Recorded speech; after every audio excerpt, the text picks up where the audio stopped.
Update India TV, हर खबर सच्चाई की ओर। मित्रांसोबत मासोळ्या पकडण्यासाठी जाणे बेतले जीवावर। पांढरकवडा येथील 23 वर्षीय युवकाचा नदीत बुडून मृत्यू।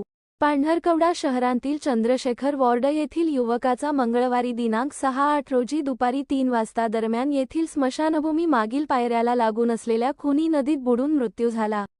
वसीम अब्दुल करीम राठोड वय 23 वर्ष, राहणार चंद्रशेखर वॉर्ड पांढरकवडा असे मृतकाचे नाव आहे। आज दुपारी 3 ते 4 मित्र मिळून खुनी नदीत मासोळ्या पकडण्यासाठी गेले होते।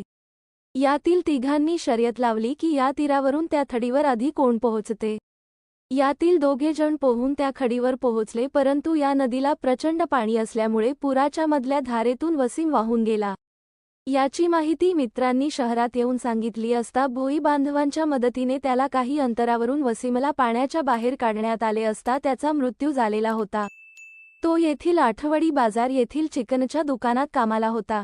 पोलिसांनी प्रेताचा पंचनामा करून प्रेत उत्तरीय तपासणीसाठी उपजिल्हा रुग्णालयात पाठविण्यात आलेले आहे। यवतमाळ जिल्हा प्रतिनिधी विनोद माहुरे।